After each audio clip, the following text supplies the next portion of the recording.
Question करते हैं 8,000 kg engine. Question करते हैं 8,000 kilogram engine pools a train of 5 wagons.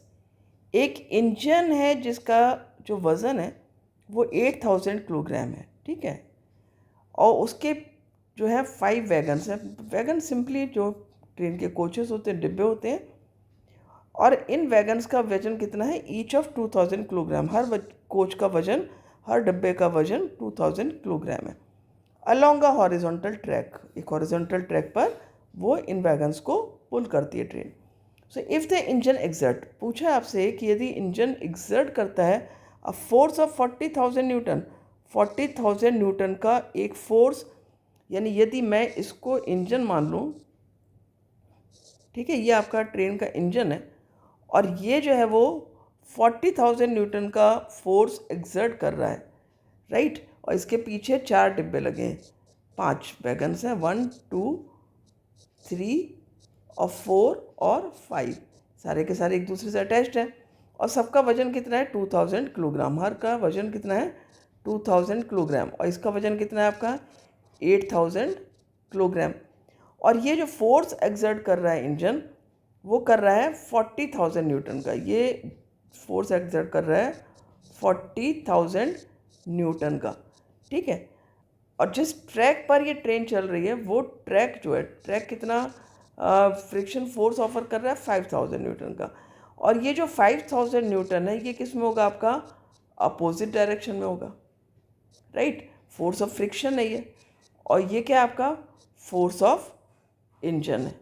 तो फोर्स ऑफ इंजन और फोर्स ऑफ फ्रिक्शन आपको दिया है, आपसे पूछा है calculate the net accelerating force. तो सबसे पहले हमको करना है नेट एक्सिलरेटिंग फोर्स निकालना है। तो जो नेट एक्सिलरेटिंग फोर्स होगा वो कितना होगा? Sum of all forces. तो लिख लेते हैं हम यहाँ पर net accelerating forces, force will be equal to force of engine और plus force of friction. 2 force लग रहे हैं यहाँ पर, एक फोर्स ऑफ इंजन, एक फोर्स ऑफ फ्रिक्शन, तो इनका सम ले लेंगे। तो यहाँ पर ये 40,000 न्यूटन है और यहाँ पर आपका जो फ्रिक्शन फोर्स है वो कितना है आपका? 5,000 न्यूटन, लेकिन ये माइनस में है, तो हमको ये भूलना नहीं है कि ये जो फ्रिक्शन फोर्स है वो अपोजिट डायरेक्शन में है और वहाँ पर माइनस का साइन आएगा ही आएगा, ठीक है। अब यहाँ पर कितनी आपकी जो नेट फोर्स है वो आ जाता है आपका, फोर्स आ जाता है 35,000 न्यूटन। ये आपका पहला आंसर आ गया। कितना सिंपल सा क्वेश्चन है, इसलिए आप इसको कर सकते हो। सेकंड आपसे पूछा है acceleration of the train, train का एक्सेलरेशन कितना है। तो देखो, ट्रेन का एक्सेलरेशन निकालने के लिए आपको क्या करना है? आपको मास पता होना चाहिए। यहाँ पर देखने की बात यह है कि मास किसका लेना है? हमें ट्रेन का लेना है, क्योंकि एक्सेलरेशन किसका कहा है उसने? ट्रेन का। तो यहाँ पर एक्सेलरेशन ऑफ ट्रेन निकालना है आपको, एक्सेलरेशन ऑफ ट्रेन, ठीक है। एक्सेलरेशन ऑफ ट्रेन निकालने के लिए यानी कि हमको ए निकालना है, हमें एफ दिया है, जो फोर्स है हमारा नेट फोर्स आ गया है जो कि 35,000 है। तो हमारे पास एफ की वैल्यू गिवन है जो कि आपकी 35,000 न्यूटन। अब मास यहाँ पर हम क्या लेंगे? ठीक है, तो एम लेने के लिए हमें क्या करना है यहाँ पर? देखो, चूँकि ट्रेन की बात चल रही है यहाँ पर, तो हमें इंजन और वैगन सबका मास लेना है, ठीक है। तो हमारे जो ट्रेन में इंजन का मास है वो है मास ऑफ इंजन, और प्लस आप लिख लोगे यहाँ पर mass of wagons, mass of wagons, ठीक है। मास ऑफ इंजन कितना है आपका?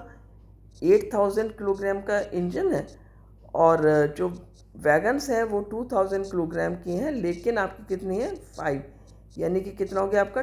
5 to the 10। तो 8,000 किलोग्राम प्लस 10,000 हो जाएगा ये, राइट। तो ये आपका हो जाएगा आपका कुल मिलाकर 18,000 किलोग्राम। अब हमें इसका फोर्स निकालना है, तो F इक्वल्स हो जाएगा यहाँ पर M मल्टीप्लाई A।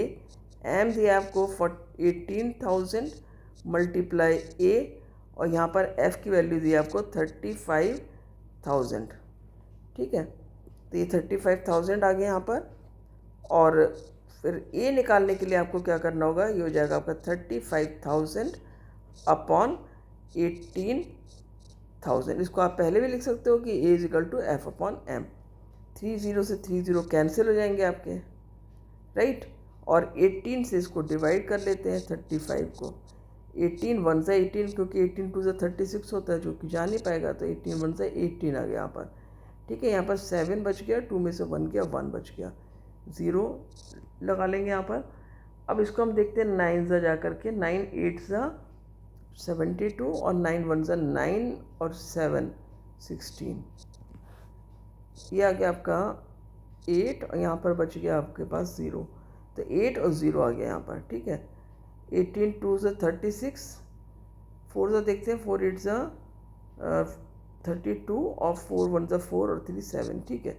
1.94 आ गया यहाँ पर, ठीक है। पहले में इसमें 9 सच गया और ये 4, तो यहाँ पर आ गया 1.94 मीटर पर सेकेंड स्क्वायर। तो ये हमारा दूसरा आंसर आ जाता है, जो कि ए की वैल्यू आ गई हमारी, ए इक्वल्स हो गया आपका 1.94 मीटर पर सेकेंड स्क्वायर। ये second part of the question हमारा आ गया।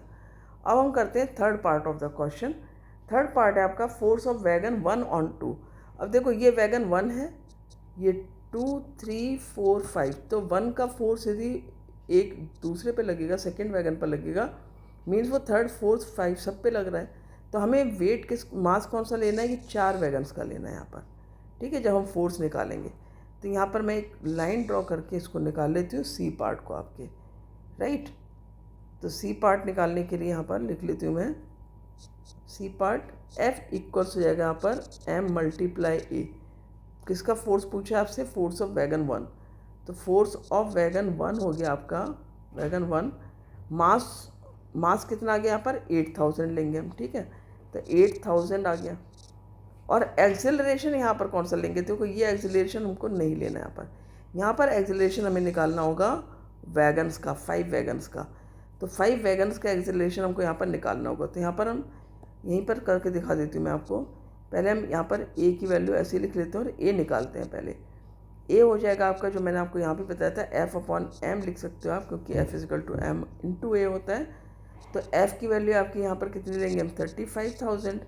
और 5 वैगन्स है, 5 वैगन्स का मास कितना हो जाएगा, 5 2 10, तो 10,000, राइट। तो यहाँ पर जब हम 10,000 लिख लेंगे तो ये 3 से 3 0 कैंसिल हो गया, और ए की वैल्यू आ गया आपकी 3.5 मीटर पर सेकेंड स्क्वायर। तो यहाँ पर आपको एक्सेलरेशन यही लेना है, ठीक है। तो एक्सेलरेशन हमने निकाल लिया है, तो फोर्स ऑफ वैगन 1 आ जाएगा आपका 8000 और मल्टीप्लाई 3.5,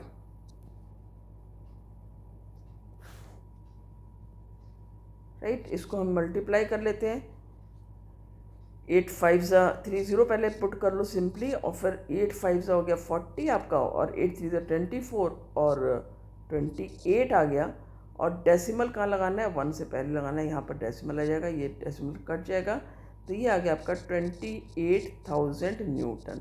ये हमारा आ जाता है force of wagon 1 on wagon 2। तो ये तीनों हमारे आंसर आ जाते हैं। आई होप अच्छे से समझ में आ गया होगा। मिलते हैं अगले वीडियो में, तब तक के लिए थैंक यू।